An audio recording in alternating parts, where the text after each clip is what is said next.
¿sí? Haciendo esto me enfoca a mí. ¿Te has fijado, no?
Bien, vamos a dar comienzo entonces a esta sesión de la Comisión de Investigación relativa a la gestión de las vacunas y el plan de vacunación en España, siguiendo, por lo tanto, el ritmo de comparecencias que hemos establecido hasta ahora. En este caso, la primera comparecencia, y le agradecemos su presencia aquí en esta comisión, en esta que es su casa, el Congreso de Diputados, a don Joan Ramón Laporte Rosselló, que es profesor honorario, ahora ya, pero con mucho tiempo en activo antes, de la Universidad Autónoma de Barcelona, experto en farmacología, o catedrático, perdón, de farmacología, a quien le cedemos la palabra para que pueda iniciar ya su intervención. Tiempo aproximado de 20 minutos, pero somos generosos con el tiempo, sobre todo un día como hoy, que no parece que vayamos a acumular mucho, entonces tiene este tiempo. No me lo diga dos veces el tiempo. Muchas gracias. Bueno, perdón, en este caso también quisiera justificar la ausencia de algún diputado que sé que nos va a seguir telemáticamente, que se han comprometido a ello, y aprovechamos luego para saludarlos desde este medio. Suya es la palabra. Muchas gracias, señor presidente. Señorías, agradezco a esta comisión su invitación a comparecer para comentar aspectos relativos a la campaña de vacunación contra la COVID-19 en España. En primer lugar, me presentaré. Inicié la farmacovigilancia en España y el Servicio Español de Farmacovigilancia en los años 80. Fui director del Centro Coordinador del Sistema Español de Farmacovigilancia y miembro de la Comisión Nacional de Farmacovigilancia hasta la creación de la Agencia Española del Medicamento en 1999. Y desde esta fecha hasta la actualidad he sido experto externo de esta institución y durante un tiempo miembro de su Consejo Asesor. Fui presidente del Comité de Medicamentos Esenciales de la Organización Mundial de la Salud en 2004. He publicado más de 250 trabajos originales referenciados en bases de datos de revistas con revisión por pares, de investigación en farmacología clínica, farmacovigilancia y farmacoepidemiología, y dirigí el Centro Colaborador de la Organización Mundial de la Salud en farmacoepidemiología hasta 2017. En la actualidad soy también experto externo de la Agencia Europea del Medicamento en materia de farmacovigilancia y formo parte del Comité Científico del Grupo GISE-PIFAR de la Agencia Francesa del Medicamento y la Alta Autoridad de Salud de Francia, aparte de seguir como consultor de otras agencias nacionales de medicamentos. No tengo conflictos de intereses relacionados con la industria farmacéutica o los productos sanitarios. Se me ha convocado a opinar sobre problemas y dificultades que se hayan producido hasta la fecha en el proceso de vacunación y en la aplicación por parte de las administraciones públicas competentes de la estrategia de vacunación frente a la COVID-19 en España y sus posteriores actualizaciones. Y en los últimos días he podido escuchar gran parte de las comparecencias ante esta comisión y he pensado que puedo aportar algunos comentarios sobre tres cuestiones. Quizá no me dé tiempo de todas ellas. La primera, y a la que voy a dedicar más tiempo, la farmacovigilancia de las vacunas y el papel de las agencias reguladoras, la EMPS en España y la EMA en la Unión Europea. La segunda, algunos aspectos relacionados con la campaña de vacunación. Y la tercera, unos comentarios, si me da tiempo, sobre los derechos de propiedad intelectual sobre las vacunas. Primero, farmacovigilancia, Agencia Española y Agencia Europea. En materia de farmacovigilancia, los comparecientes en esta comisión, representantes de la Agencia Española, han descrito los complejos procedimientos y mecanismos de coordinación que han desarrollado para hacer frente a la epidemia de SARS-CoV-2. Reuniones, coordinación entre diferentes organismos de la Administración, con otros Estados miembros de la Unión Europea y con la Agencia Europea y con las comunidades autónomas. Procedimientos, pero escasos resultados si se exceptúan los relativos a la alta tasa de vacunación alcanzada, que al fin y al cabo no es más que lo que llamamos una variable instrumental, pero no una variable de resultados. El resultado es la prevención de la enfermedad y de la muerte. Análogamente, los informes de farmacovigilancia de la Agencia Española, el último, el 12º, publicado el pasado 26 de enero, informan de más de 55.000 notificaciones recibidas de efectos adversos de las vacunas hasta el 9 de enero de 2022. De estas, 375 tuvieron desenlace mortal y más de 11.000 fueron calificadas como graves, y cito lo que el Sistema Español de Farmacovigilancia entiende como grave, entendiéndose como tal cualquier acontecimiento adverso que requiera o prolongue la hospitalización, que dé lugar a una discapacidad significativa o persistente o a una malformación congénita que ponga en peligro la vida del paciente o que resulte mortal, así como cualquier otra condición que se considere clínicamente significativa. Repito, más de 11.000 acontecimientos adversos graves después de la vacunación notificados al sistema. La publicación de estos datos puede ser vista como un ejercicio de transparencia, pero la realidad es que a falta de más detalles son difícilmente interpretables. Por ejemplo, a pesar de que en esta fecha se estaba iniciando la vacunación infantil y de adolescentes, en enero, y de que se citan casi 900 efectos adversos en menores de 20 años, el informe no comenta los casos en este grupo de edad, precisamente el que concita mayores incertidumbres sobre la conveniencia de la vacunación. La transparencia no consiste solamente en subir informes técnicos a la web, que también, sino sobre todo en iluminar, en ayudar a dirigir la mirada y en ayudar a comprender. De lo contrario, se siembra el terreno para que proliferen la desconfianza y las suspicacias. ¿Quién sabe si por una intención de esconder la información en una montaña de datos, o quizás porque se entiende equivocadamente que esta comisión no es el foro para debatir cuestiones técnicas, este tipo de datos no han sido presentados ante sus señorías, de modo que la propia comisión no ha tenido una oportunidad de preguntar sobre el uso que se hace de ellos. Señorías, les quiero comentar algunas cuestiones técnicas que puede entender cualquier ciudadano, que creo que les pueden ser útiles. 12 consideraciones me parecen oportunas sobre la farmacovigilancia de las vacunas.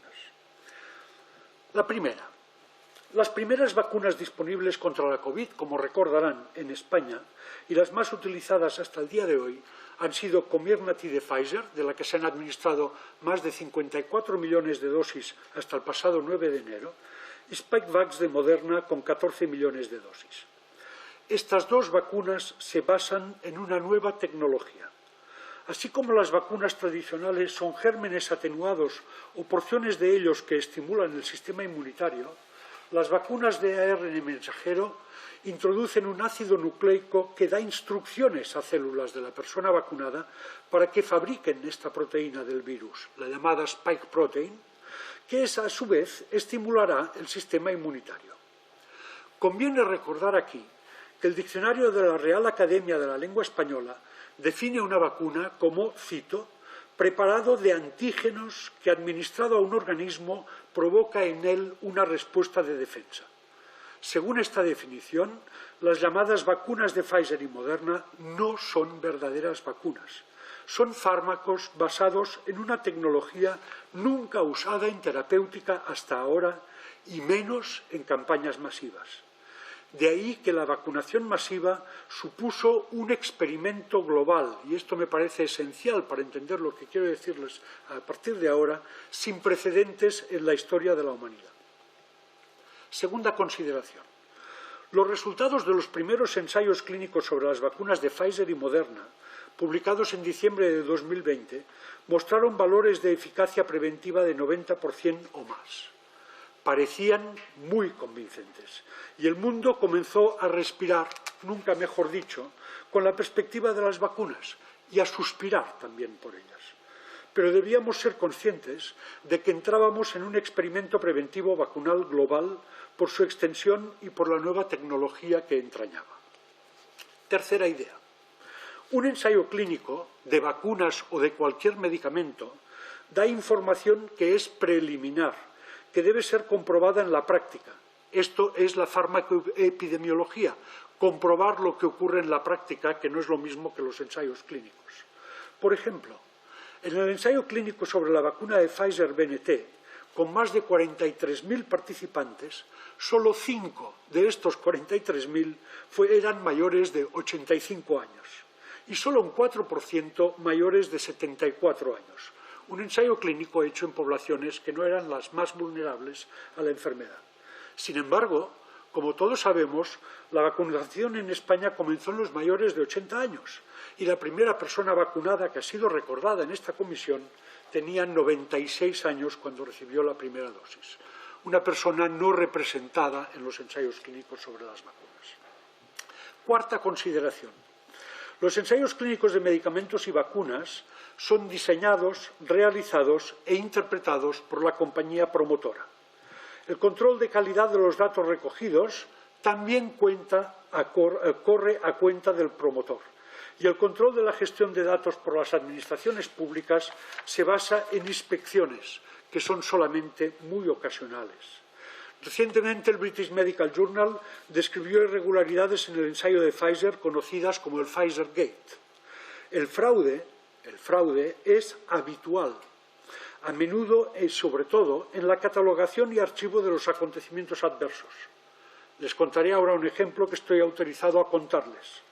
El equipo RxISC, como RISC en inglés, riesgo con una X de prescripción médica, se autodescribe como un grupo de expertos médicos de alto nivel de reputación internacional en la detección precoz de efectos adversos de medicamentos y en la mitigación de sus riesgos, farmacovigilancia y atención de pacientes. Fue constituido en 2012 y dirigido por el profesor David Healy de la Universidad McMaster de Canadá. En colaboración con XRISC, decía, hemos entrevistado y revisado hasta ahora la historia clínica de 3 participantes en ensayos clínicos, uno en el de Pfizer adultos, otro en el de Pfizer pediatría y uno en el de adultos de AstraZeneca, que han padecido de efectos adversos graves incapacitantes y que han sido literalmente desaparecidos, y uso la palabra que me recordó porque una de estas víctimas es argentina, de los informes de estos ensayos. Puedo decir que no es cierto que no se registraran acontecimientos adversos graves en los ensayos clínicos, que no se registraran. Ocurrieron, pero no fueron registrados, que es diferente. Comenzamos a tener constancia de que algunos problemas fueron escondidos debajo de la alfombra. Estos casos serán públicos dentro de unas semanas en la web de RISC, con nombres y apellidos de los pacientes y de los médicos que han revisado la historia, no con datos anónimos, para aumentar la credibilidad de los casos. Quinta consideración. En las publicaciones de los ensayos clínicos, entre ellos los de las vacunas de RNA, se ofrecen solo datos muy generales y de forma agrupada. Además del fraude, también es habitual la presentación tendenciosa de los resultados. Por ejemplo, tendenciosidad que consiste en expresar la eficacia en términos relativos y no absolutos. En el ensayo de Pfizer, por ejemplo, se registraron 162 casos de COVID-19 en el grupo placebo, comparado con 8 en el grupo vacunado, lo que supone una diferencia en términos relativos del 95%. 8 es un 5% de 160. No obstante, la realidad fue que la incidencia de PCR positiva para COVID, ni tan solo enfermedad clínica, solo PCR positiva, había sido de menos de 1% en el grupo placebo, comparado con 0,04% en el grupo vacunado, una diferencia de menos de 0,9% en términos absolutos, menos de un 1%. O tendenciosidad también consistente en ocultar determinados resultados en el artículo publicado. Por ejemplo, en los ensayos clínicos con la vacuna de Pfizer y de Moderna, en el de Pfizer, se registraron 14 muertos en el grupo placebo y 15 en el grupo vacunado. No me he equivocado, una muerte más en el grupo vacunado que en el grupo placebo. En el ensayo de Moderna se registró el mismo número de muertes, 14 en cada grupo. No, señorías, los ensayos clínicos no han demostrado que las vacunas salven vidas. Quizás se habrá visto en otros estudios una tendencia a disminuir las hospitalizaciones, pero no hay lo que se llama una evidencia en términos oficiales de esta medicina mercantil que vivimos de que las vacunas salven vidas. El número de fallecimientos registrados en cada grupo de estos ensayos en los artículos publicados no fue ni tan solo mencionado en los artículos principales, si solo se podía encontrar después de revisar el material, decenas de páginas del material suplementario que se cuelga en la web. Señorías, no dispongo del tiempo necesario para aburrirles extendiéndome en otros detalles, pero les aseguro que los resultados de los ensayos clínicos promovidos por las compañías farmacéuticas deben ser considerados más bien como indicios y de ningún modo como lo que llaman evidencias. Según, una vez más, el diccionario de la Real Academia de la Lengua, es evidente lo que es cierto, claro, patente y sin la menor duda. Triste ironía que expertos y dirigentes de instituciones sanitarias sigan insistiendo en la palabra evidencias ante una enfermedad nueva y, por tanto, poco conocida, imprevisible en su evolución epidémica y en las secuelas que va a dejar. Las llamadas evidencias sobre las vacunas no tenían nada de cierto, nada de claro y sí, muchas patentes de la definición de lo que es evidente. Sexta consideración. En cualquier caso, con fraude o sin él, con presentación tendenciosa de los resultados o no, los resultados obtenidos en cualquier ensayo clínico deben ser revisados en detalle por expertos en la materia, lo que requiere tiempo, sin duda, pero también, en primer lugar, transparencia. Y les voy a poner un ejemplo. Pfizer, por ejemplo, anunció que haría pública la totalidad de los resultados de su ensayo clínico principal sobre la vacuna en 2025. ¿Se lo pueden creer? Pues bien, parece que ni esta fecha era cierta. En el pasado mes de enero, a petición de varias organizaciones civiles por la transparencia, un juez federal de Estados Unidos obligó a la FDA y a Pfizer a hacer públicos estos resultados en un lapso de meses, en lugar de los 75 años que pretendía la compañía y que había pactado con Pfizer. Séptima consideración. Además de todo lo dicho, los resultados de los ensayos clínicos deben ser confirmados por la práctica y esto requiere un muy cuidadoso seguimiento epidemiológico del experimento global de la vacunación contra la COVID-19. De ahí la necesidad de la farmacovigilancia, yo diría más, de una farmacovigilancia reforzada. Octava consideración. A pesar de los resultados aparentemente optimistas de los ensayos clínicos sobre las vacunas contra la COVID, ya en enero de 2021, hace 13 meses, teníamos 5 áreas bien identificadas de incertidumbre. Primero, ¿cuál sería la duración de la eficacia preventiva de la vacuna? Y hemos podido comprobar que al cabo de 6 meses de la segunda dosis, la eficacia disminuye en un 20 a 30%. Pero es curioso. En lugar de tomar nota de este hecho como una insuficiencia de las vacunas, los fabricantes acogieron esta noticia con subidas de su cotización en bolsa. Claro, si un producto es ineficaz o parcialmente eficaz, habrá que ir repitiendo dosis, si es posible, durante toda la vida. Esto es el sueño de cualquier vendedor de medicamentos para el colesterol, la osteoporosis o de vendedor de crecepelos. La realidad es que necesitamos mejores vacunas en términos de eficacia protectora, como ha dicho el secretario general de la OMS. La segunda duda se refería al efecto preventivo de las vacunas sobre las nuevas variantes del virus. La eficacia de las vacunas frente a la cepa delta fue inferior a su eficacia frente a la cepa alfa, y la experiencia reciente ha mostrado que las vacunas no han funcionado frente a la cepa Omicron. Y añado, a pesar de los llamamientos a la población a vacunarse cuando llegó la cepa Omicron.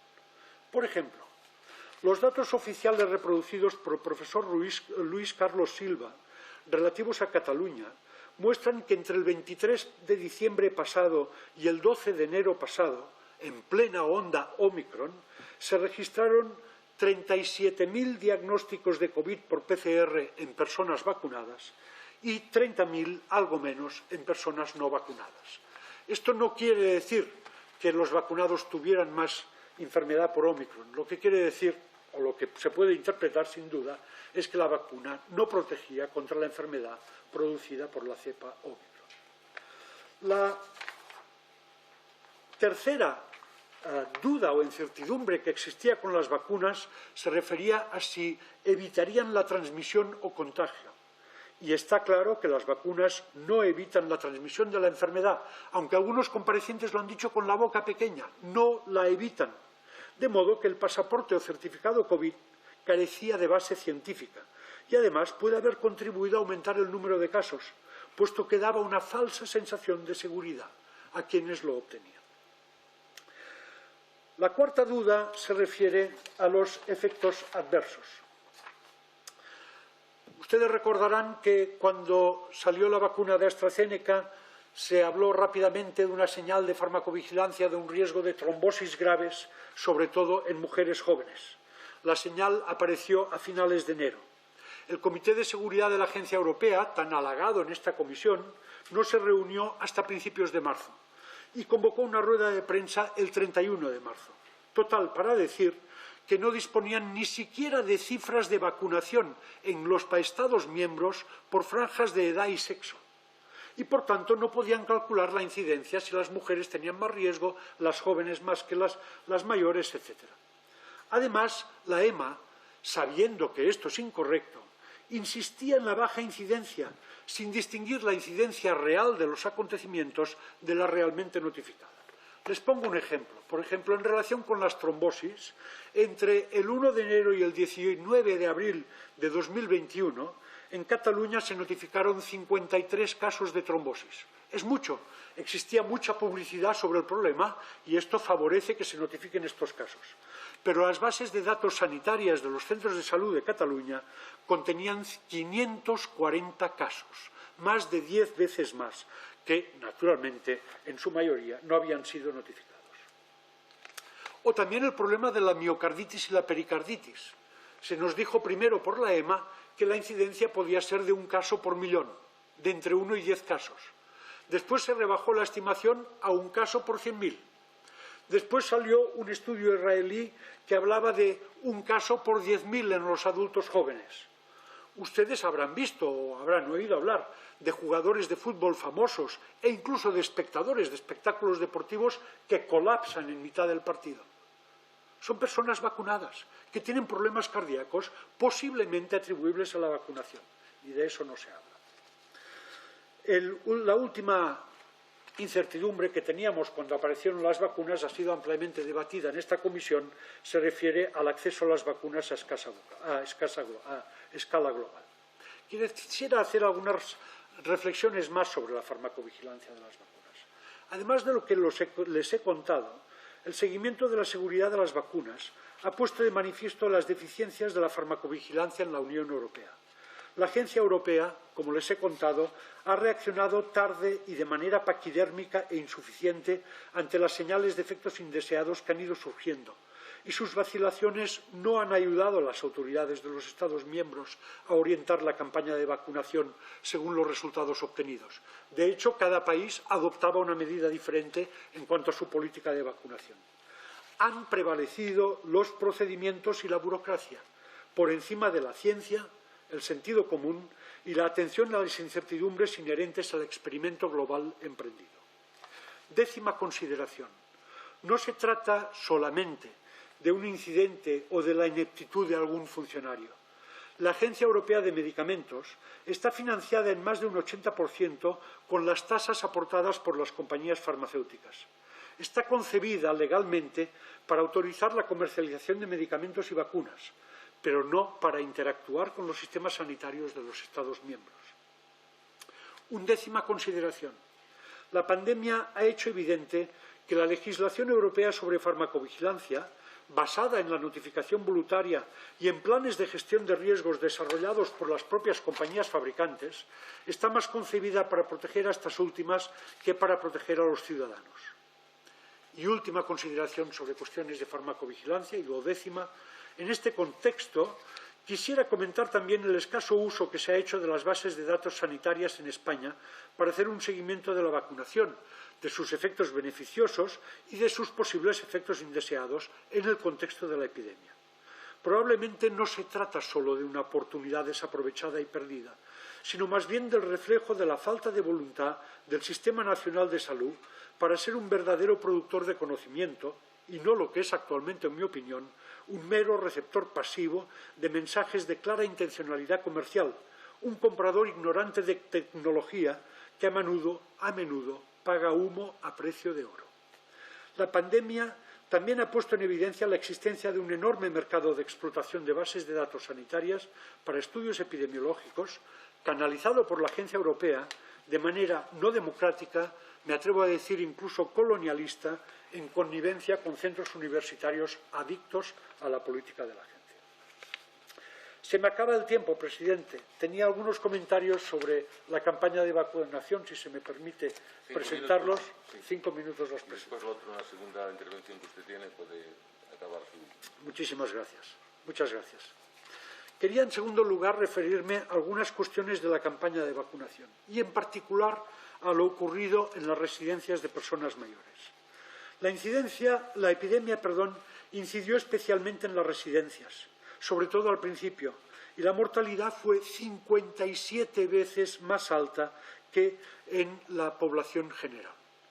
Una mortalidad de 9–10% en las residencias, comparado con una mortalidad general en la población de menos del 0,11%. Presumimos de sistema sanitario, señorías, pero dejamos a los más vulnerables en manos de la iniciativa privada, que es la que lleva las residencias. ¿Cuáles son los factores de riesgo de morir en una residencia? Sin duda, la edad y la pluripatología, pero también la mala atención derivada de malos contratos laborales y de una falta de regulación del mundo de las residencias y la polimedicación innecesaria, un reflejo de la mala atención médica. Una amplia variedad de fármacos que ya eran de consumo generalizado antes de la epidemia incrementan el riesgo de neumonía y la mortalidad por neumonía, de modo que al comienzo de la epidemia era de esperar que también incrementaran la mortalidad por COVID-19. Por ejemplo, hace años que se sabe que los fármacos neurolépticos o antipsicóticos duplican o incluso cuadruplican el riesgo de neumonía y la mortalidad por neumonía. En Cataluña, unas 100.000 personas mayores de 70 años los consumen de manera continuada, en la mayoría de los casos en indicaciones no autorizadas por la Agencia Española del Medicamento. Al inicio de la pandemia, de los 64.000 personas en residencias en Cataluña, 22.000 consumían estos fármacos. Muchos otros fármacos que tienen efecto depresor del sistema nervioso central también incrementan el riesgo de neumonía en 2 a 4 veces. Analgésicos opioides como el tramadol o el fentanilo, hipnóticos y sedantes como el lorazepam o el conocido Orfidal, antidepresivos como el Prozac y otros parecidos, fármacos con efecto anticolinérgico para la incontinencia urinaria de la gente mayor, gabapentina en la famosa lírica o pregabalina, los inhibidores de la bomba de protones como el omeprazol de consumo amplísimo en nuestro país también incrementan sensiblemente el riesgo de neumonía. Pues bien, en Cataluña, 3/4 partes de los mayores de 70 años consume como mínimo uno de estos fármacos. El 18 de abril de 2020, a los pocos meses del inicio de la epidemia, envié un informe sobre esta cuestión a la Agencia del Medicamento. La respuesta fue más o menos gracias, pero ¿qué podemos hacer? La misma agencia que tiene la función legal de delimitar las indicaciones de cada medicamento comercializado no es capaz de hacer cumplir sus reglas. Repito lo dicho anteriormente cuando hablaba de farmacovigilancia. Procedimientos, muchos procedimientos, pero sin atención a resultados y en desconexión del sistema sanitario. En los últimos meses se han publicado numerosos estudios que confirman las previsiones que hice al inicio de la epidemia. En particular, un estudio sobre la totalidad de la población de Escocia, en el que se compararon algo más de 4.000 casos de COVID mortales o ingresados en UCI, o sea, grave o mortal, con 37.000 casos no graves, concluyó que un 38%, 4 de cada 10 pacientes, señorías, de los casos graves que ingresan en UCI o que mueren hasta junio de 2020 serían atribuibles a la exposición a estos fármacos. Ustedes dirán, bueno, si los pacientes los necesitaban, pero no. Lo más preocupante, señorías, es que numerosos estudios, en nuestro país y en otros, han mostrado de manera repetida y contumaz que como mínimo un 40% de las personas expuestas a estos medicamentos los reciben sin justificación clínica alguna y fuera de las indicaciones autorizadas por la agencia. Para algunos medicamentos, de estos medicamentos, el consumo injustificado puede ser del orden de 80%. Señorías, enfermar o morir por haber tomado un fármaco innecesario es una cruel ironía. Y termino. El sistema sanitario tiene una responsabilidad evidente en esta cuestión. Este Parlamento aprobó hace unos años la desgravación de los ingresos en especies recibidos para formación por los profesionales sanitarios. Son ingresos que proceden de la industria farmacéutica, que es el principal suministrador directo e indirecto de la formación continuada en España. Me pregunto, señorías, ¿qué empresa convencional aceptaría como normal que sus trabajadores reciban regalos y dinero del principal proveedor de materias primas? Varios estudios y análisis comparativos han mostrado que España es el miembro de la Unión Europea más permisivo en materia de conflictos de intereses y relaciones opacas de profesionales sanitarios con las compañías farmacéuticas. Lo mismo ocurre con las sociedades médicas y sus expertos. Y no seré simpático en lo que les voy a decir, pero en este sentido me ha extrañado mucho que ninguno de los comparecientes representantes de corporaciones profesionales hiciera la más mínima alusión a los conflictos de intereses de la mayoría de las sociedades médicas españolas, de los miembros de sus juntas directivas y de sus grupos de trabajos. Y me ha llamado también la atención que ustedes no preguntaran por los conflictos de intereses. Lo dejo de momento aquí. Muchísimas gracias, señor presidente. Muchas gracias, señor Raporte Rosselló. Pasamos ahora al turno de exposición por parte de los distintos portavoces que están, empezando, por lo tanto, por la señora Sabanés, del Grupo de Más Madrid, del Partido Más Madrid, para que inicie sus preguntas. Gracias, presidente. Agradecer su presencia y su exposición en esta comisión y me gustaría plantearle una serie de temas. Primero, que pese a la importancia de las comisiones de investigación en el entorno de una institución como el Congreso de los Diputados, de alguna manera tienen objetivos cada una de ellas concretas y no evalúan, en este caso, desde luego, no es de evaluación del sistema farmacéutico, sanitario, por más que yo pueda coincidir con muchas de las opiniones que usted ha planteado, pero digamos que quizás tenía un objetivo algo más reducido. En todo caso, me ha interesado mucho y me gustaría, quizás hay cosas que no he comprendido, pero me gustaría que me pudiera explicar o pudiera profundizar sobre si los planteamientos que usted ha hecho, sobre todo al final, también al principio, con respecto a las vacunas, con respecto a cuestiones más generales, valen, o sea, sobre las vacunas valen también para el resto de medicamentos y la farmacovigilancia. Digamos que si su crítica es global al sistema sanitario y a la industria farmacéutica, creo que sí, por los planteamientos que ha hecho al final. Quiero decir, que parte, una serie de recomendaciones o de críticas valen, entiendo yo, que no solo para el proceso de vacunaciones, sino hacía referencia al conjunto del sistema sanitario, a los conflictos de intereses, al sistema farmacéutico, a la dependencia farmacéutica, etcétera, etcétera. Y un poco unido a esto, ¿qué papel cree usted que debería de jugar, por tanto, y consecuentemente, lo público? Tanto en el proceso de vacunación como en rasgos generales, lo que también ha planteado sobre los medicamentos.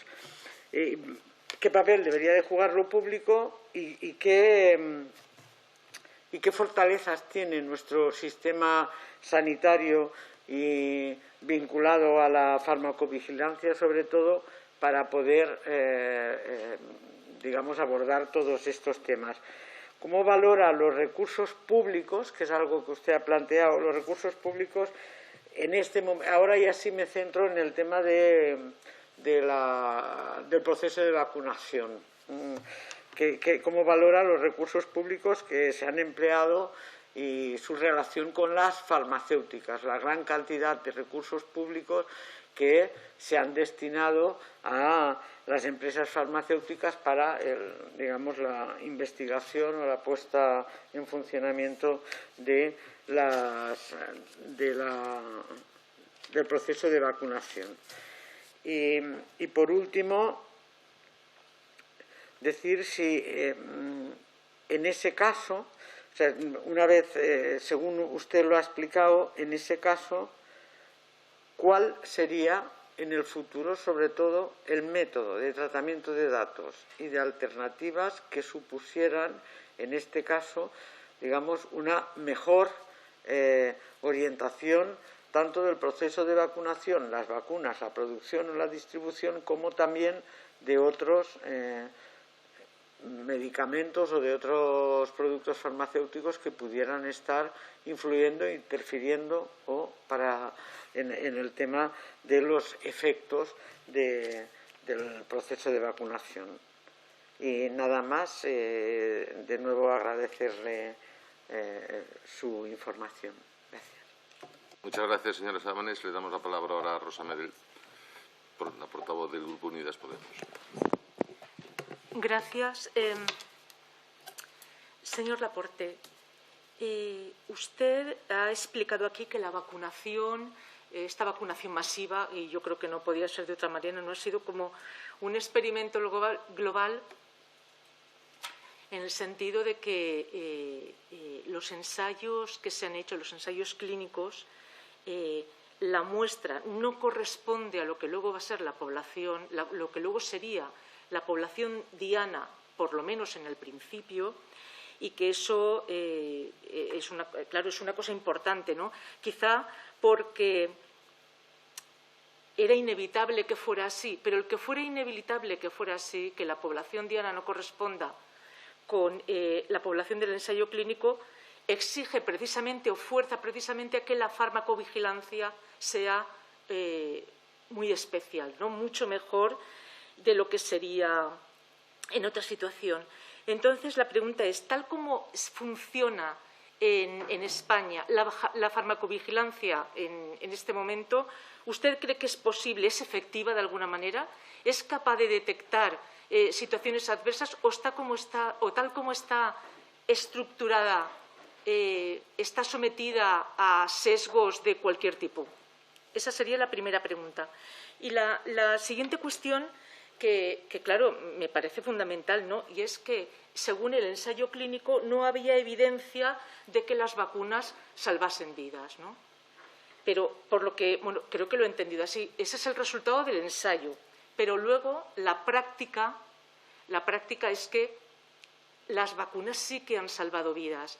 Imagino, y si no, corríjame, que esto es así precisamente porque el grupo de control, el grupo del ensayo clínico, no correspondía con el grupo diana.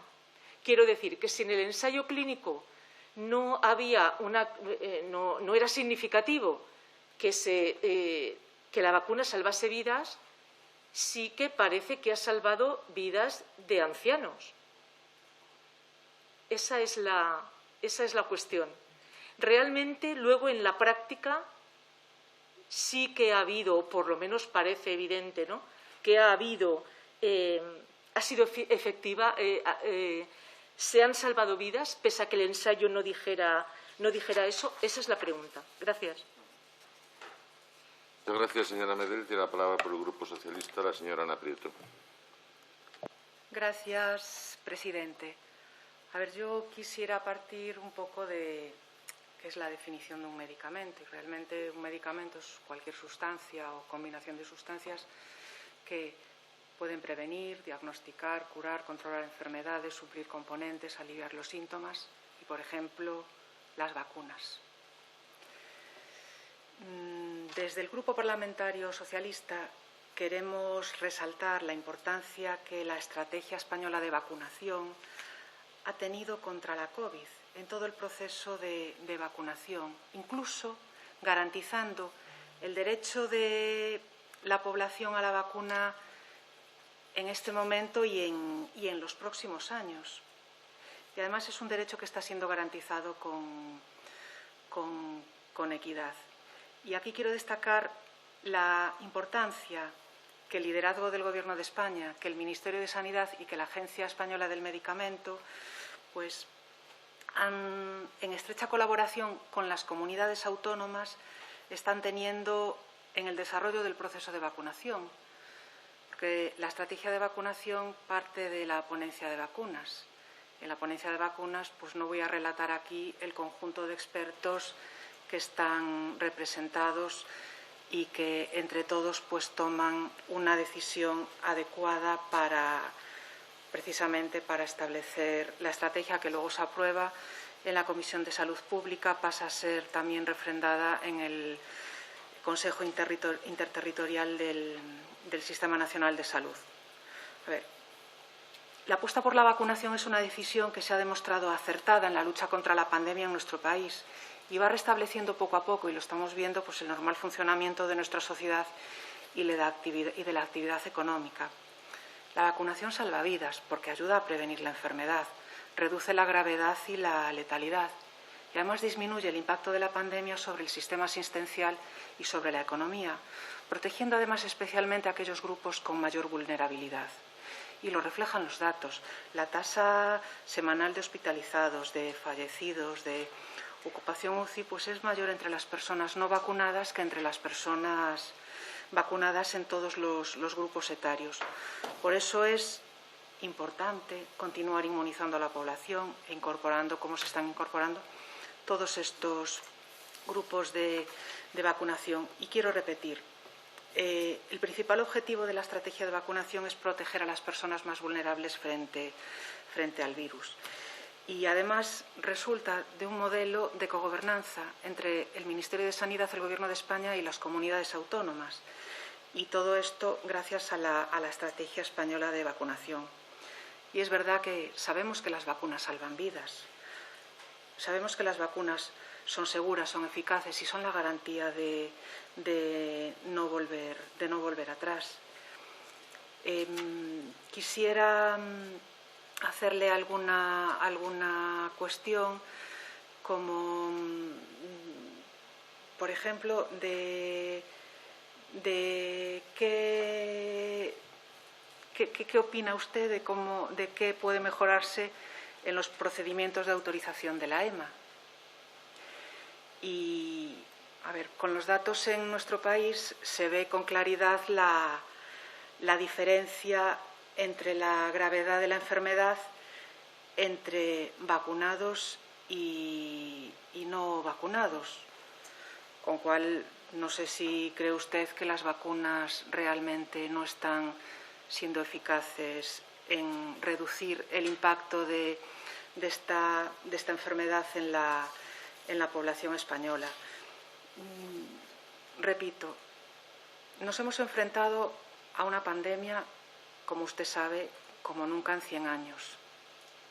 El Gobierno de España, desde el minuto cero, ha empezado a trabajar en la lucha contra este virus a través de la estrategia de vacunación, en la que un importante grupo de expertos, es verdad que entre los expertos siempre puede haber discrepancias, pero desde la ponencia de vacunas, la Comisión de Salud Pública, el Consejo Interterritorial del Sistema Nacional de Salud, se adopta una estrategia de vacunación, que se van aumentando las vacunas disponibles para la población española. Y hemos visto claramente la diferencia de datos entre la población no vacunada, de datos de ingresos hospitalarios, de datos incluso de fallecimientos, de datos de ocupación en UCI, de datos de impacto de la enfermedad. Pues los datos están ahí, entre personas vacunadas y no vacunadas.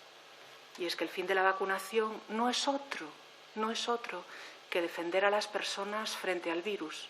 Y en esto es en lo que está el Ministerio de Sanidad, en lo que está el Gobierno de España y en lo que están las comunidades autónomas, en la lucha para proteger a la población española frente al virus. Habla usted de otro tipo de medicamentos, pero creo que habla usted también de las residencias de mayores, pero el objeto de esta comisión precisamente es una comisión de investigación del proceso de vacunación. Tengo aquí los datos. El número de personas con pauta completa, según el último informe de vacunación, es el 90,8% en la población mayor de 12 años.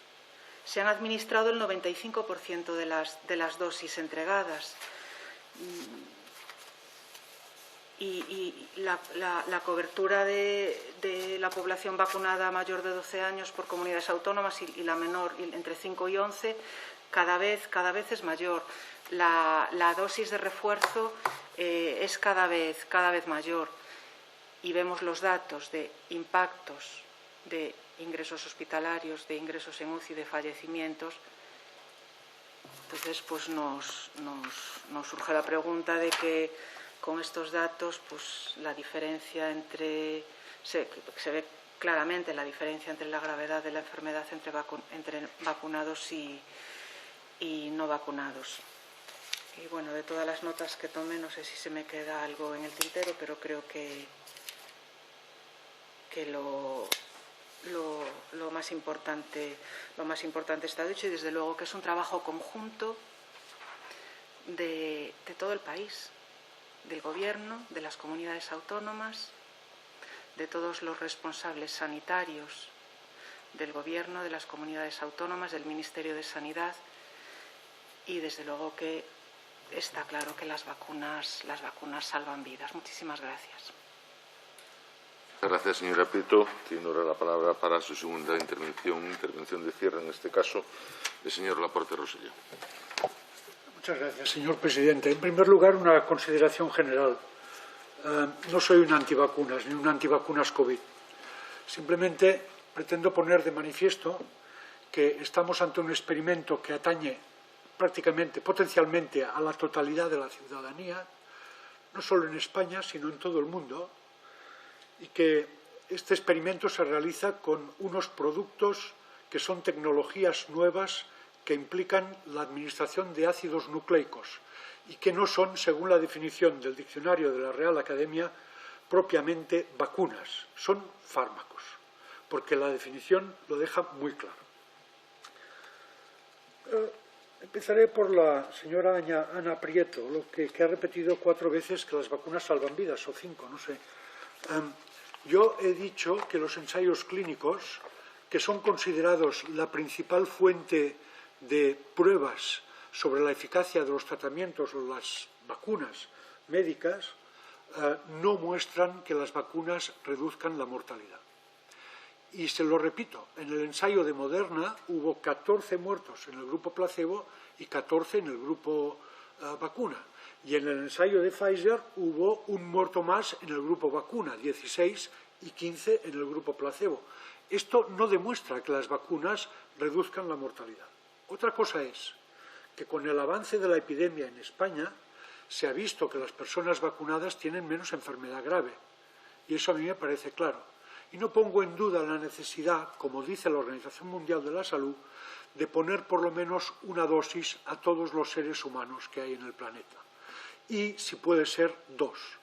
Ahora bien, la historia de las terceras y cuartas dosis, como en general, sin especificar qué grupos de enfermos vulnerables necesitan estas dosis, me parece realmente tecnoidolatría. Tecnoidolatría ignorante de lo que está ocurriendo. Lo que está ocurriendo es que la eficacia de las vacunas es buena para prevenir la enfermedad grave, en términos relativos, que dada la magnitud de la epidemia en las fases de la onda delta y de la onda delta sirvió para evitar muertes, que desgraciadamente, señora Prieto, no tenemos ningún dato que nos indique que las vacunas han evitado la mortalidad por Ómicron. No tenemos. Y debemos reconocer esto. Y de las incertidumbres que teníamos hace un año, no sabíamos cómo actuarían ante las nuevas variantes, pues ahora sabemos que no muy bien y pueden no ir muy bien. De modo que se dice que las vacunas salvan vidas y que esto es lo más importante. Y yo critico que en esta comisión, me permito criticar con todo el respeto, que en esta comisión se tome, sobre todo por parte de su grupo en las intervenciones que le he oído, como variable principal el porcentaje de población vacunada. Esto en sí no es ni bueno ni malo si atendemos a mirar cuáles son los sectores de población vacunados. Es muy importante vacunar con más de una dosis y de 2 y quizá de más de 2 a las personas con enfermedades que causan inmunodepresión. Pero no está tan claro que sea necesario vacunar a los niños y a los adolescentes. porque probablemente en estos grupos acabemos sabiendo, probablemente digo, pero no está descartado, que las vacunas causan más muertes que no la enfermedad. Y eso deberíamos conocerlo con detalle. Porque, le digo, señora Prieto, los datos del Ministerio de Sanidad relativos a 2020 indican que fallecieron en España de COVID 52 menores de 20 años. De estos, se conocían las enfermedades intercurrentes de los primeros 10. Después, por problemas de confidencialidad y demás, no se dieron más datos específicos. De los primeros 10, todos ellos menos uno, tenían enfermedades gravísimas, habían sido trasplantados, tenían trasplante de médula ósea, tenían leucemias, estaban tratados con quimioterápicos antineoplásicos. Estos niños murieron de COVID o murieron con COVID. Y esta es una cuestión que todavía no sabemos. Y en los foros internacionales, si me permiten que se lo recuerde, no se ha definido todavía qué es un muerto por COVID. Ahora se dice que hay muchos más muertos por COVID Omicron porque la gente ingresa en el hospital infectada por Omicron, pero ingresan con un infarto de miocardio o con una insuficiencia cardíaca descompensada o con otro tipo de enfermedad infecciosa, pero no ingresan por el cuadro clínico causado por la COVID. Por tanto, creo que es necesario huir de las recetas oficiales.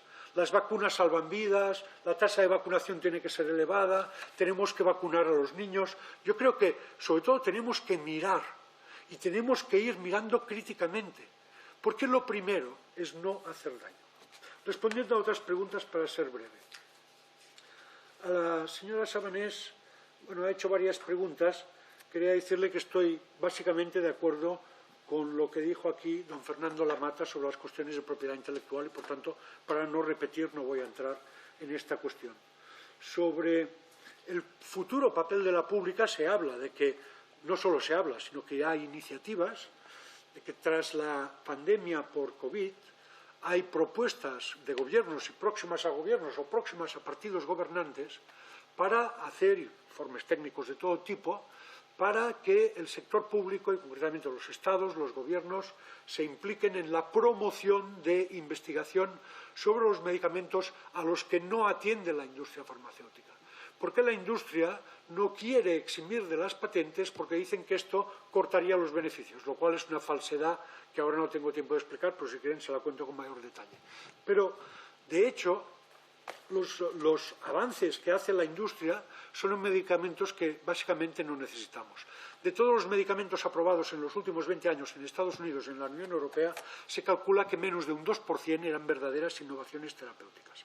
Hasta un 10% eran alguna mejora, modesta.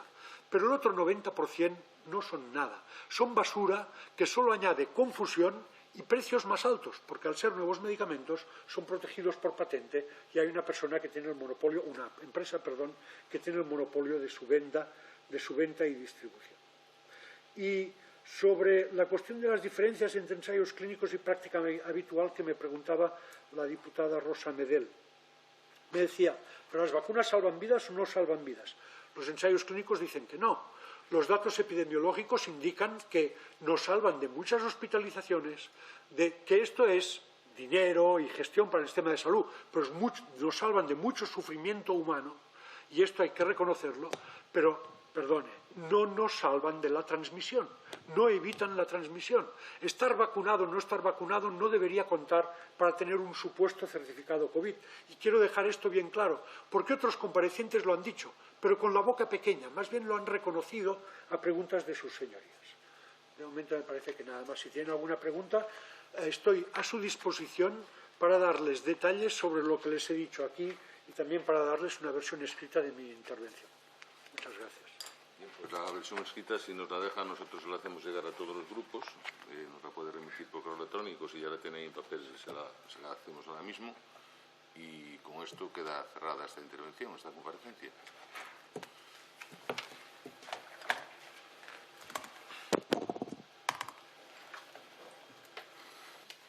Por cierto, muchas gracias, señor.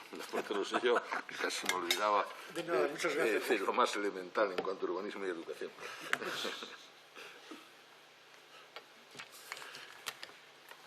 Ya está ahí la directora general. Es que ya está la segunda compareciente, por eso.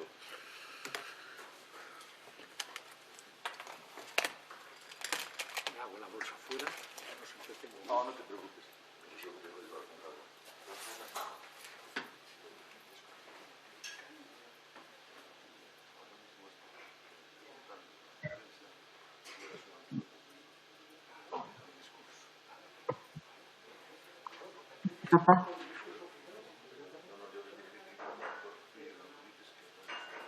Hola.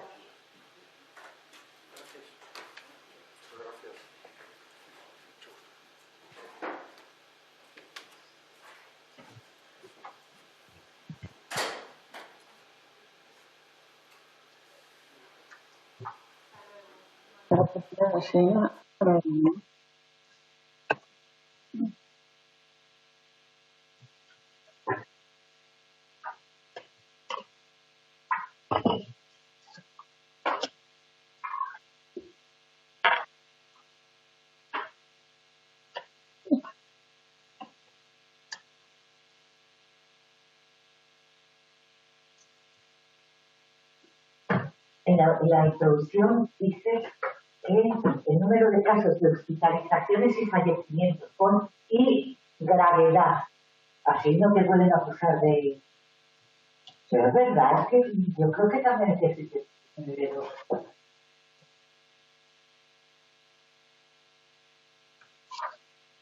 ¿Dónde? ¿En qué página? En la 2, en la introducción. La pandemia de COVID está causando enormes costes humanos en España. No, es en la página 3. 3. Disponer de vacunas eficaces y seguras ha contribuido a reducir el número de casos de hospitalizaciones y gravedad por COVID. ¿Dónde está? Ah, casos de hospitalizaciones. ¿O quiero dejar fallecimiento? Y gravedad, pongo. Quiero dejar el fallecimiento. Fallecimiento.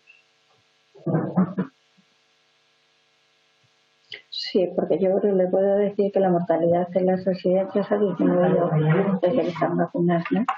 Han fallecido menos casos, menos personas en las residencias.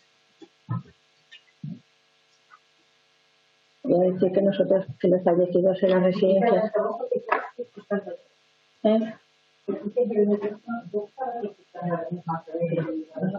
Había traído yo el para que se oyera mejor, pero yo creo que aquí se me oye bien, ¿no?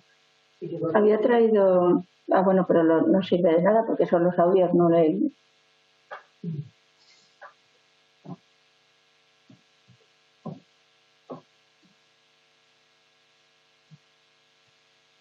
¿Tiene micrófono?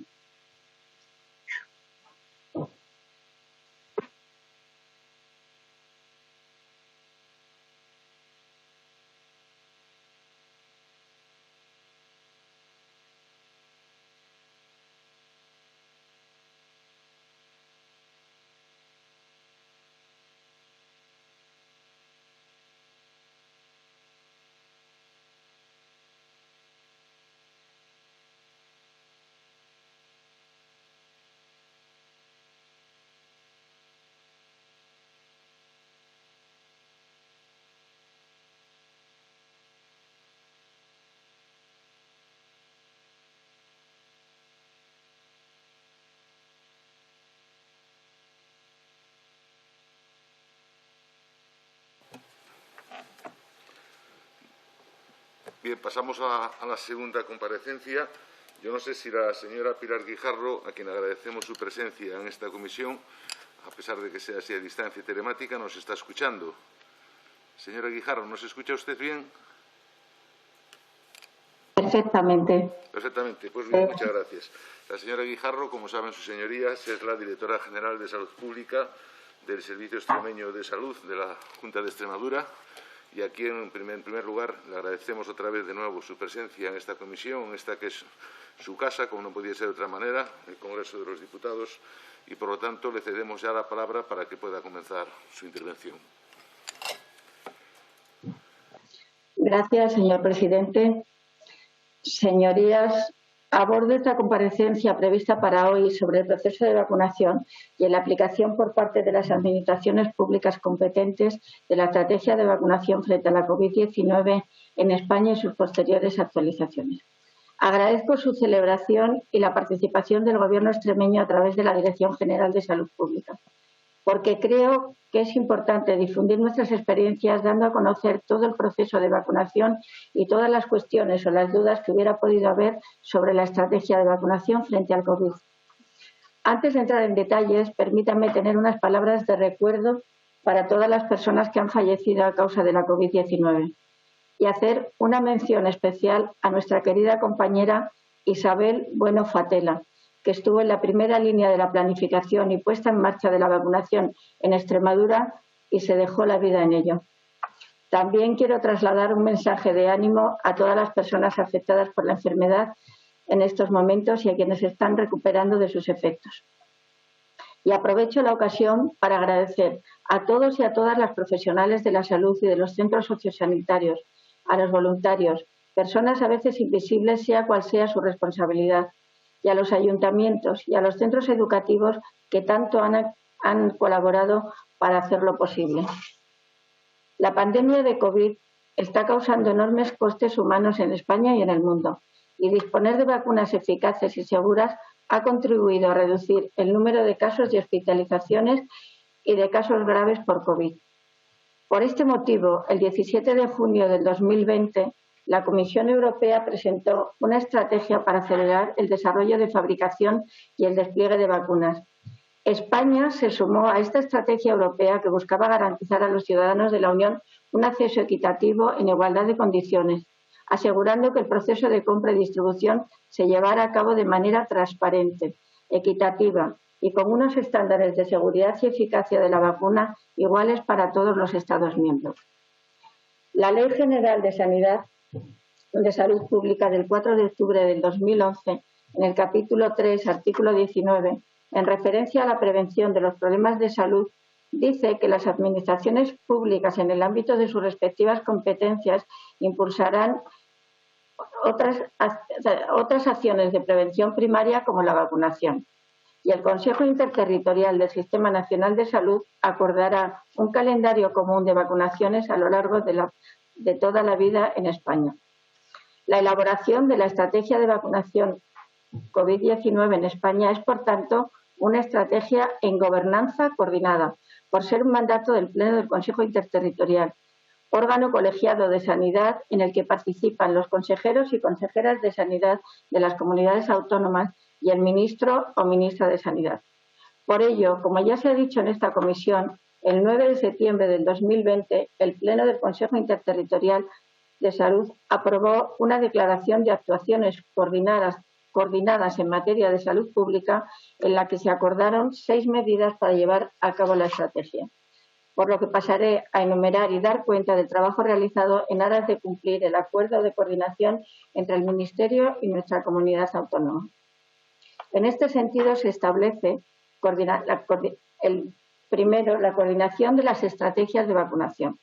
La elaboración de la estrategia de vacunación ha sido clave en la coordinación científico-técnica, porque esta estrategia está elaborada por un grupo de trabajo técnico de vacunación, coordinado por el Ministerio de Sanidad, del que forman parte miembros de la Ponencia Técnica de Vacunas, especialistas de sociedades científicas, de bioética, de sociología, metodología, expertos del Instituto de Salud Carlos III, de la Agencia Española de Medicamentos y Productos Sanitarios, del Centro de Coordinación de Alertas y Emergencias Sanitarias, de las áreas de salud laboral del Ministerio, y en la que participa un técnico por parte de cada comunidad autónoma que revisan y actualizan la estrategia a medida que se avanza en el conocimiento sobre las características y disponibilidad de las vacunas, así como su implementación. Como ven sus señorías, esta estrategia tiene el aval y poso científico. El 2 de diciembre del 2020 se emite la Estrategia Nacional de Vacunación frente al COVID en España, cuyo objetivo es reducir la morbimortalidad por esta enfermedad en el contexto de disponibilidad de suministro adecuado de dosis de vacunas y la continua evolución del conocimiento sobre aspectos fundamentales de esta enfermedad.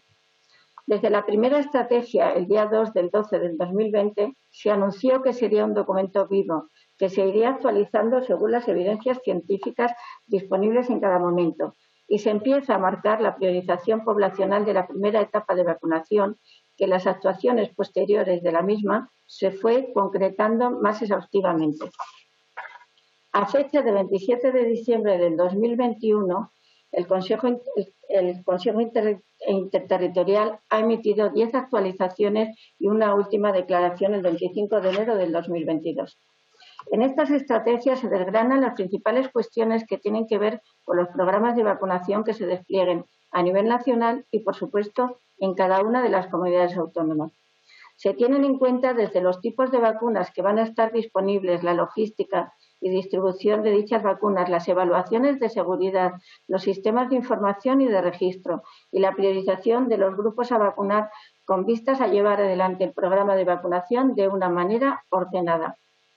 Y antes de elevarla al Consejo Interterritorial es estudiada y evaluada por la Comisión de Salud Pública, donde se consensúa y aprueba.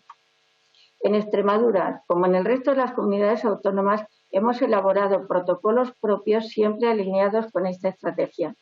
Dichos protocolos se difunden a todos los profesionales sanitarios a través del portal del Servicio Extremeño de Salud y se refieren los cambios fundamentales que se han ido acordando en el Consejo Interterritorial. Y como todas sus señorías ya conocen, el programa de vacunación frente a la COVID en España comienza el 27 de diciembre del 2020 y en Extremadura también ese día se da el pistoletazo de salida con la vacunación en 2 centros sociosanitarios de Mérida. El siguiente nivel de coordinación ha sido el establecido entre el Ministerio y Extremadura con respecto a los planes estratégicos. Hasta llegar a este día, el 27 de diciembre, hubo que planificar una campaña de vacunación sin precedentes, con varios puntos críticos diferenciados de los programas de vacunación habituales que tienen que ver con la logística, recepción, almacenamiento y distribución de estas vacunas específicas.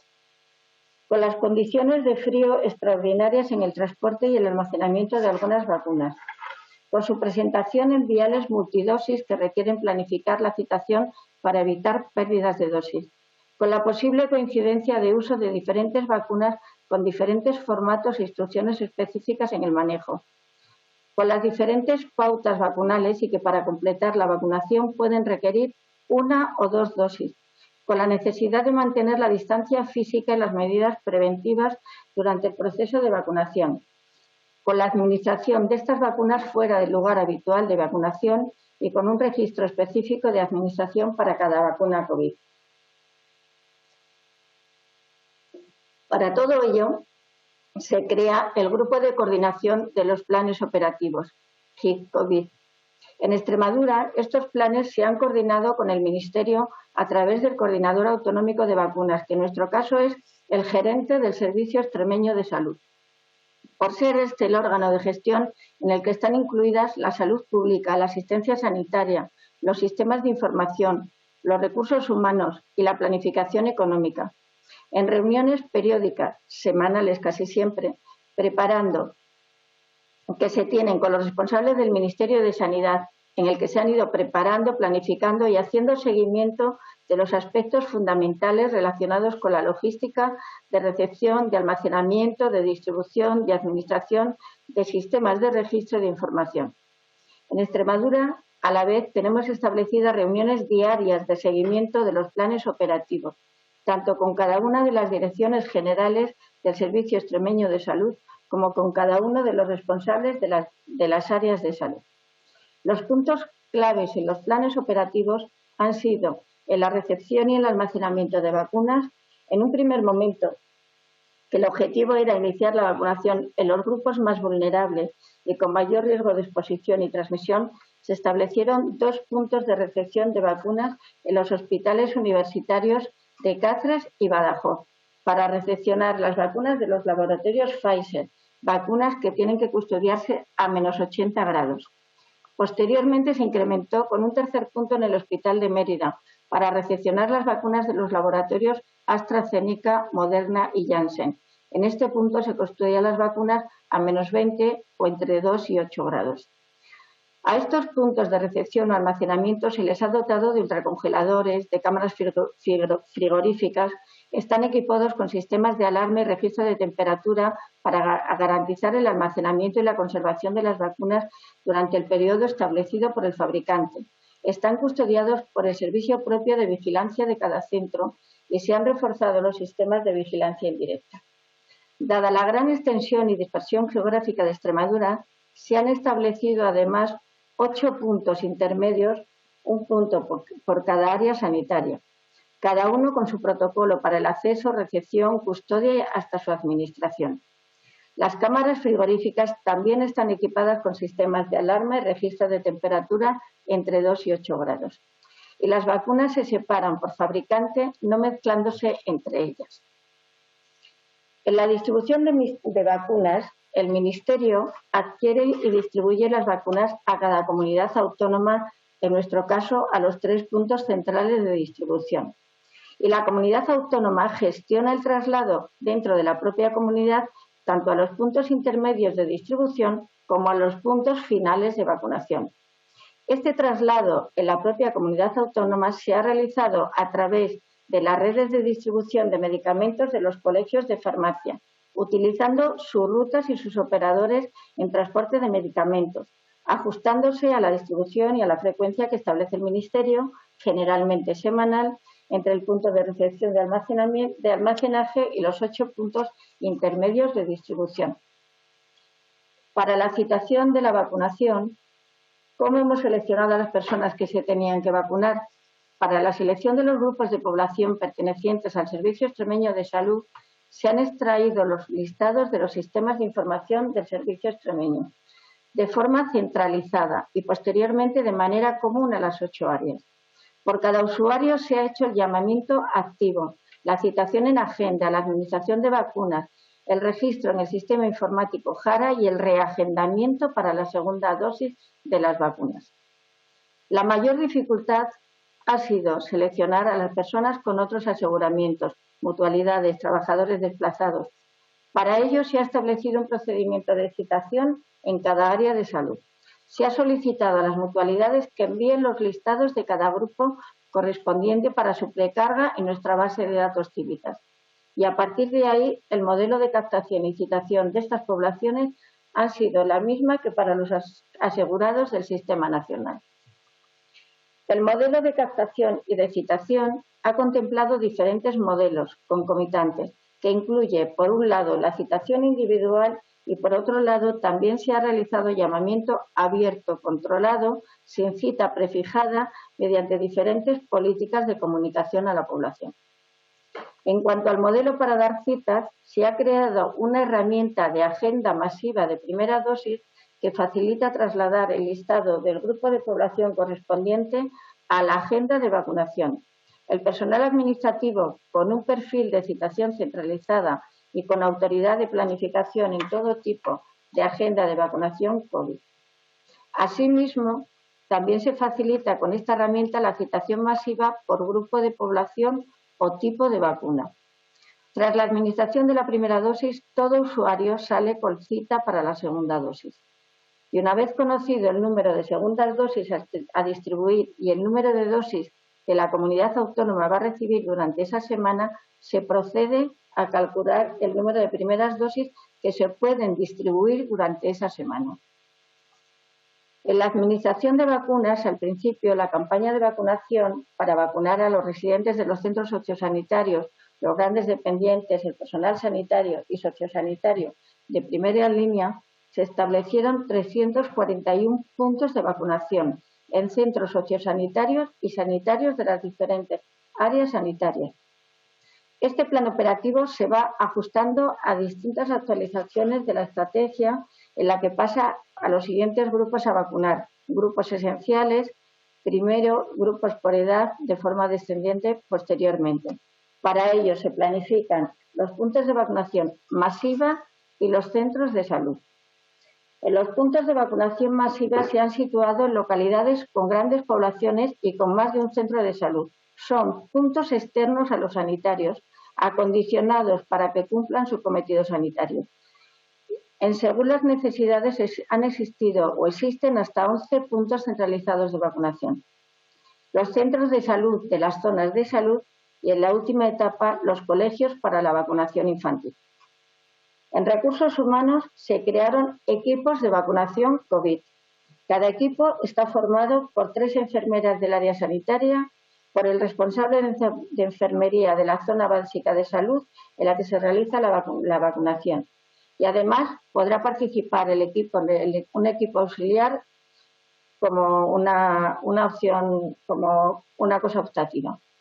En los centros de salud se organiza con el personal del centro. Cada equipo en el acto de vacunación siempre debe estar acompañado por un profesional médico, tanto en los puntos de vacunación como en los centros. Inicialmente, los medios propios fueron suficientes para el número de vacunas administradas. Posteriormente, en algunos casos se han ampliado las capacidades incorporando a voluntarios enfermeros y médicos de atención primaria y atención hospitalaria en horario diferente a su jornada laboral. Y también hemos contado con el apoyo de personal sanitario jubilado que ha manifestado su disponibilidad, de tal forma que nos ha permitido ampliar la capacidad de respuesta. En la última etapa, la actual, hemos contado con la colaboración de la Consejería de Educación para organizar en los centros educativos la identificación de los escolares a vacunar, la recogida de los consentimientos informados y también recientemente contamos con la colaboración del Ejército para la vacunación de adultos en las zonas rurales. Como especificamos todas las dosis administradas, se registran.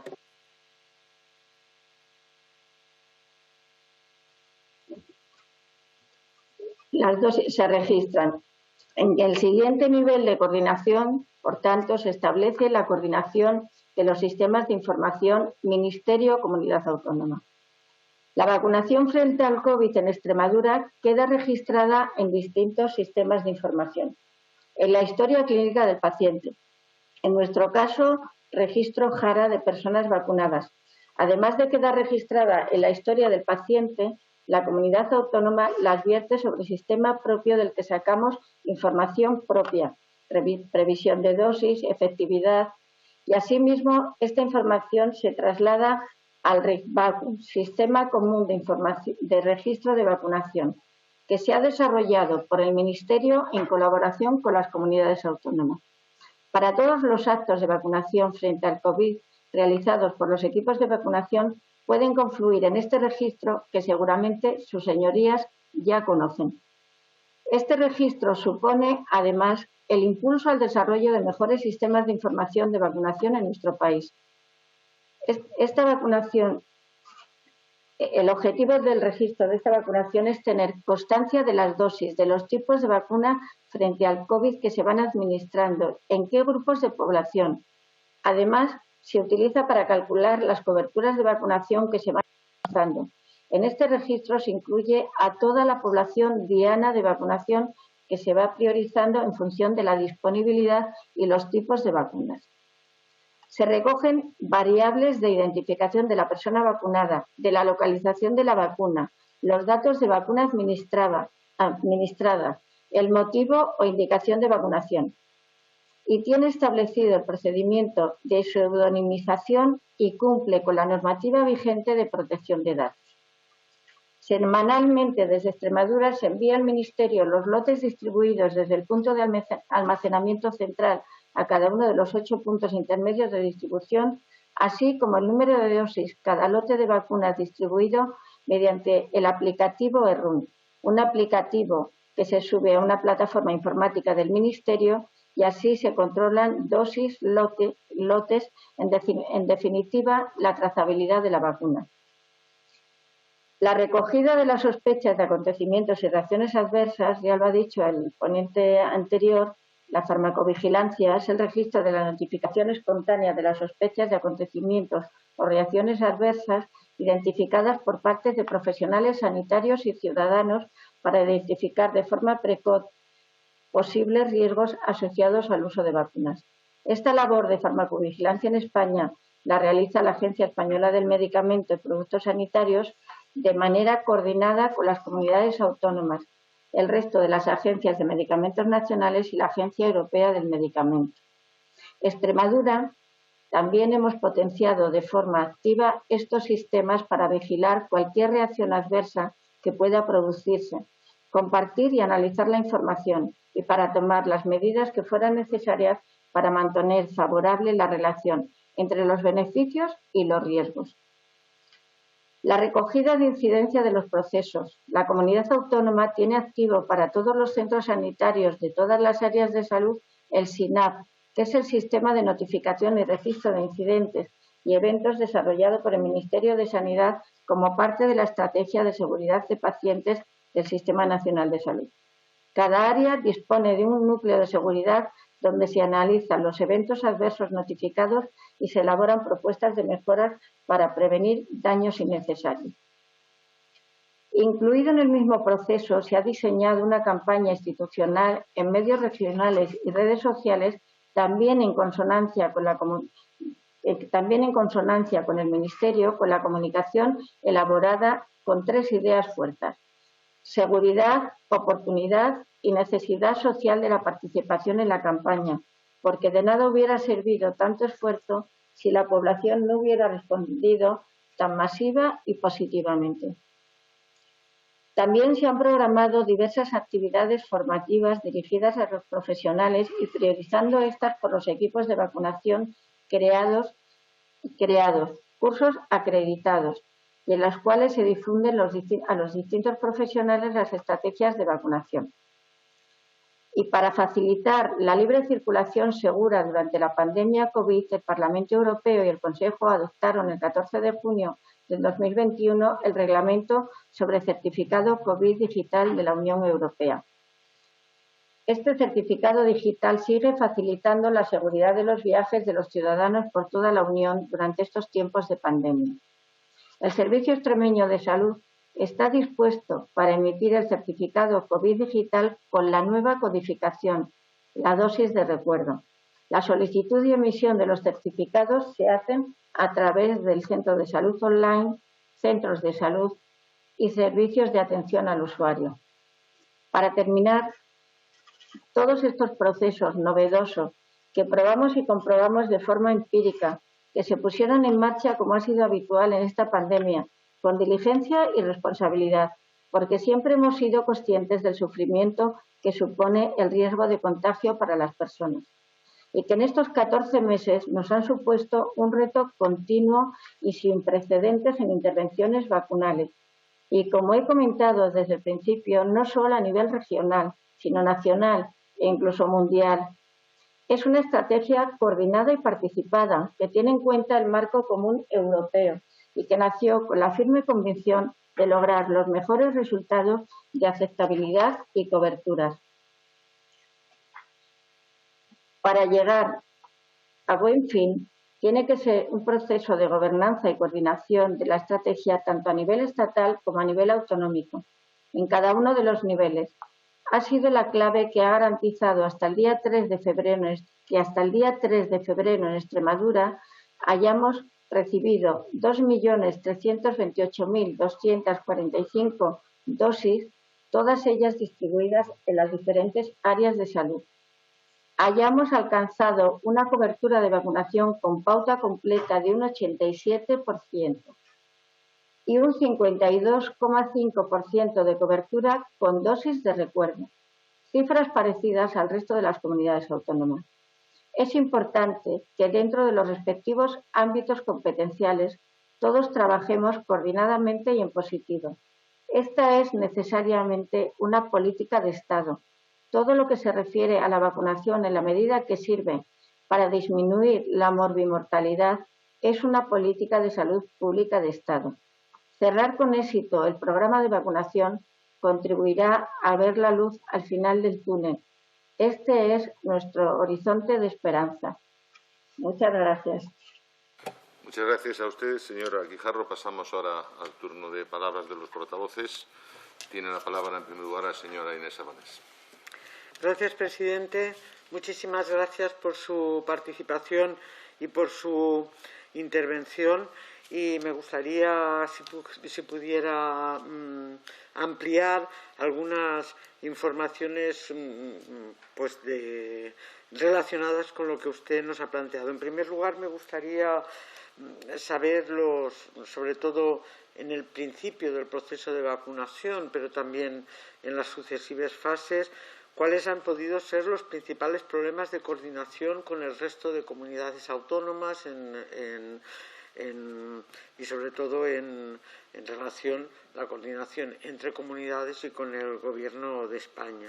En segundo lugar, si en la distribución centralizada de vacunas, aunque usted lo ha explicado bien,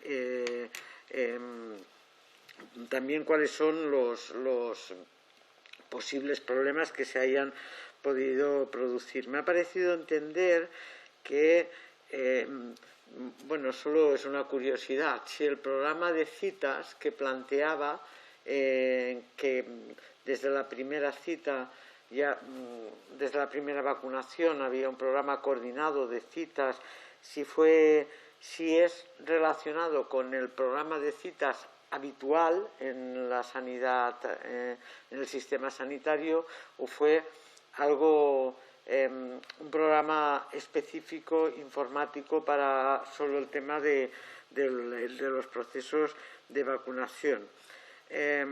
Si toda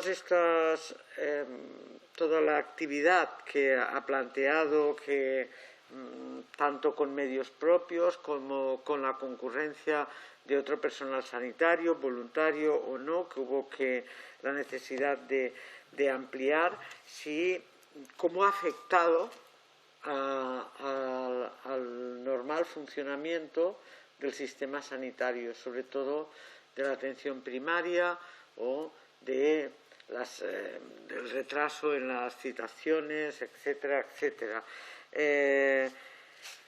Luego nos ha hablado también de la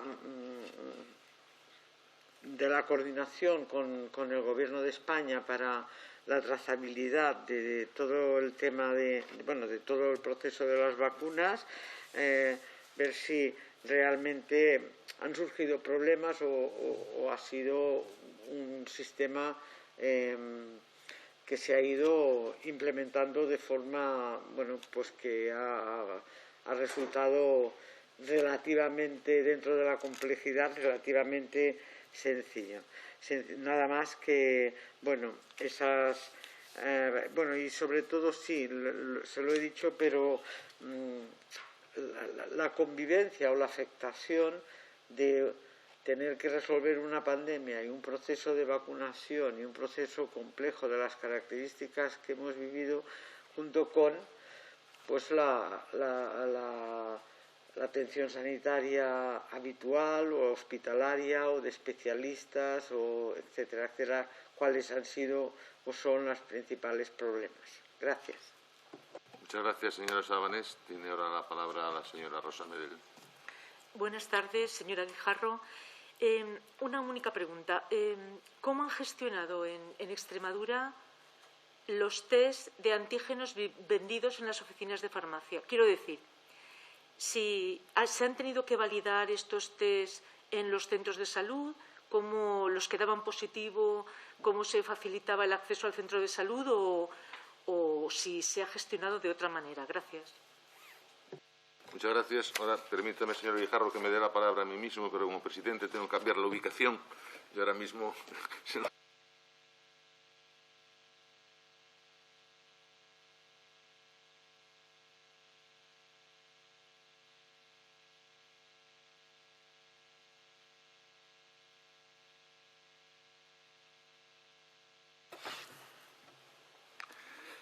Decía, señora Guijarro, muchas gracias por su intervención. Ha hecho usted una exposición técnica y descriptiva tremendamente exhaustiva y precisa del tratamiento del proceso de vacunación en la Junta de Extremadura. Pero aparte de esa exposición tan exhaustiva y tan precisa, me gustaría usted que valorara algunos de los procesos que han tenido que ver con la vacunación de la COVID-19, ¿no? Me gustaría que usted me hiciera una valoración de cómo cree que ha funcionado la cogobernanza, algo en que ha venido seguramente para quedarse, y me gustaría saber si usted cree que este proceso de cogobernanza que se ha institucionalizado por el proceso de vacunación, ¿cree usted que esto debemos ampliarlo como modelo a seguir en diferentes episodios que puedan surgir a nivel de la sanidad pública? ¿Cómo calificaría usted el proceso de vacunación? Entiendo por su respuesta que le da una calificación tremendamente positiva, pero sí me gustaría que me certificara más cómo cree usted que se ha resuelto el proceso de vacunación en la comunidad. ¿Qué medidas cree usted que podrían mejorarse para nuevos episodios de pandemia, que ojalá nunca suceden y nunca pase? o qué enseñanzas nos ha dejado este proceso que deben ser tomadas en cuenta para articular diferentes situaciones que se puedan dar a nivel del sistema sanitario, muy especialmente del sistema sanitario público. Usted decía que ha habido una gran coordinación entre el Estado y las autonomías. Me imagino que eso también valora positivamente y es la última pregunta, la coordinación que ha habido entre el Estado español y Europa. Es decir, no solamente coordinación a nivel estatal y autonómica, sino también coordinación a nivel europeo. Y nada más, por mi parte, más que agradecerle, repito, lo exhaustivo de su exposición.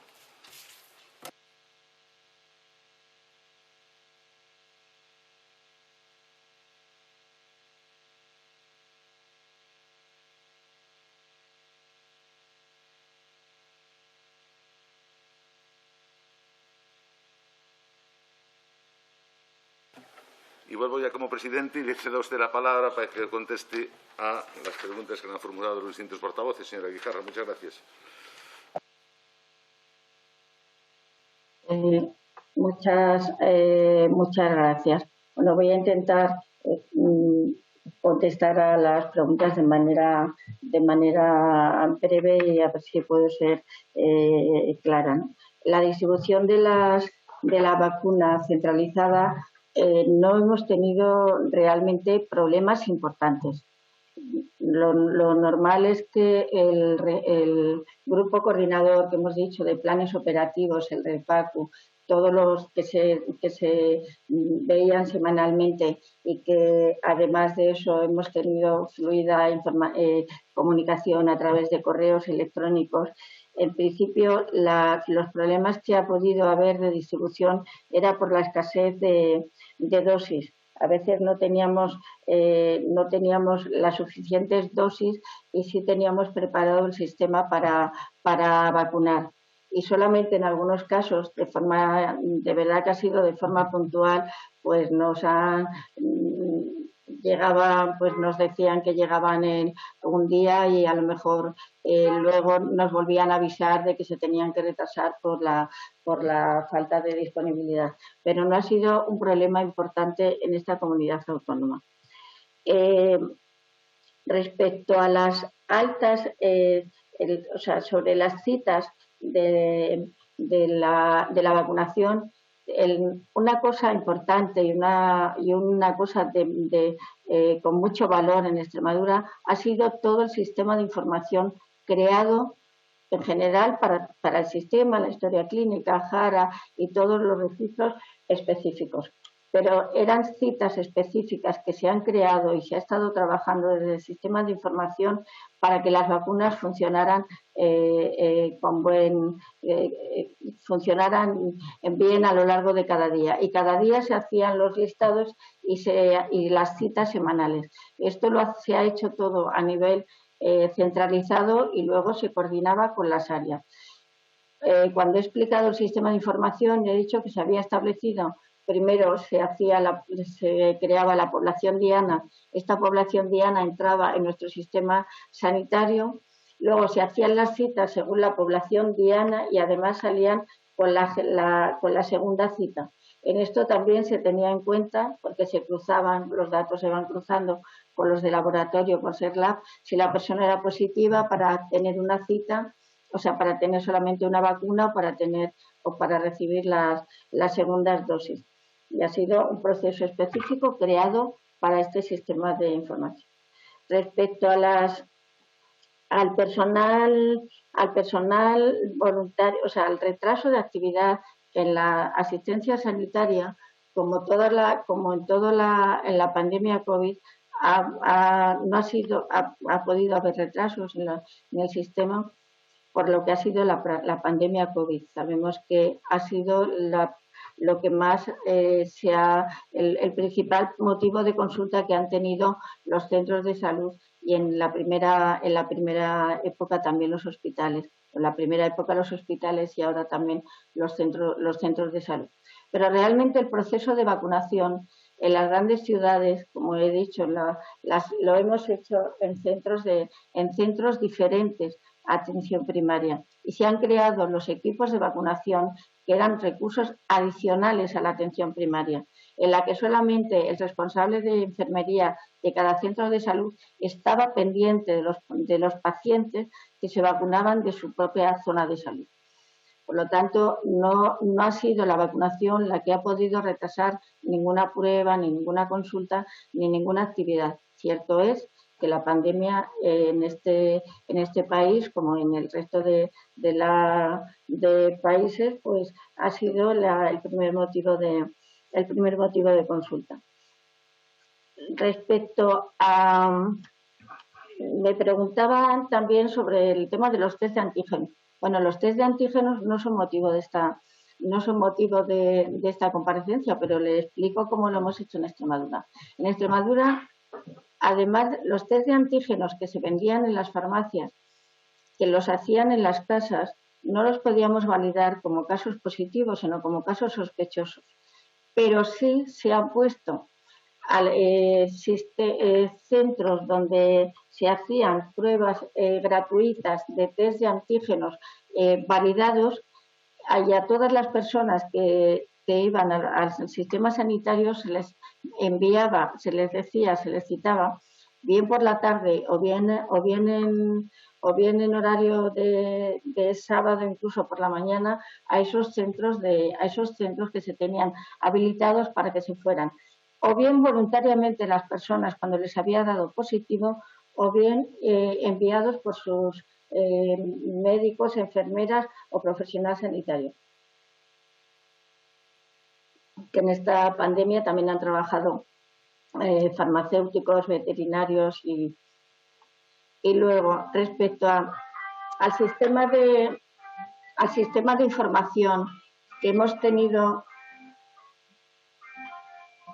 Respecto al sistema de información que estaban comentando, nosotros creemos que el sistema de información de las vacunas, de la trazabilidad de las vacunas, no es solamente para la vacunación COVID. Este sistema de información ha venido para quedarse, porque es una creación lo comentaba desde el principio, el Consejo Interterritorial es el órgano colegiado responsable de las vacunas en este país, del calendario común de vacunación. Y, de hecho, ya en el último Consejo Interterritorial se ha aprobado por parte de todas las comunidades autónomas la ampliación de este sistema de información se hará a lo largo de los próximos años, en el que tendrán cabida todas las vacunas que se administren en este país, y que creo que es una de las cosas positivas y más importantes que nos puede dejar esta pandemia en el tema de la vacunación. La coordinación comunidad, también me han preguntado por la coordinación entre las comunidades autónomas y el Ministerio. Las comunidades autónomas representadas en la Comisión de Salud Pública, también en los consejos interterritoriales, pero nosotros los directores generales participamos en las comisiones de salud pública, de verdad que ha sido solidaria.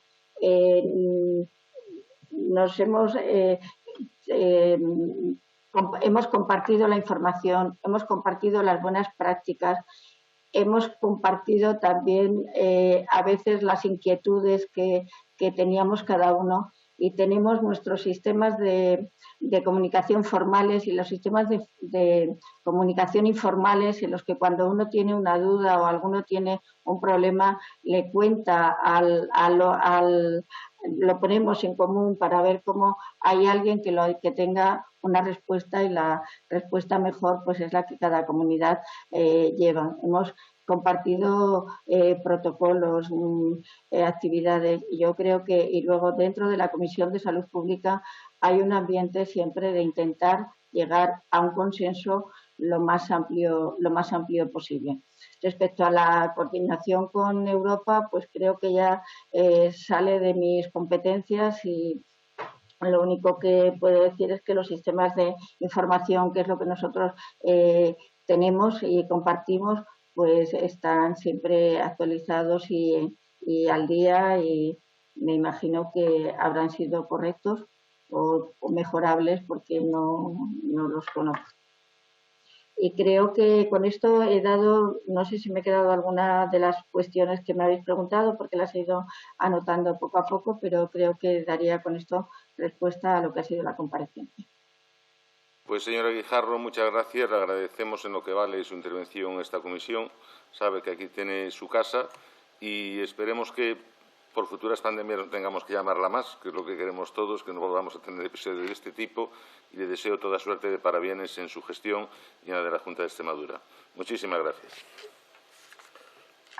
Muchas gracias. También le puedo decir que si quieren la comparecencia escrita se la podríamos aportar.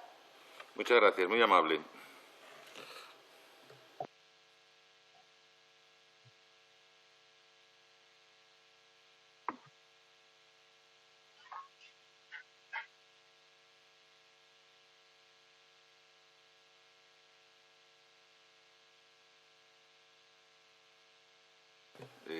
La próxima comparecencia se inicia a las 18 horas. Hasta ese momento suspendemos momentáneamente la comisión.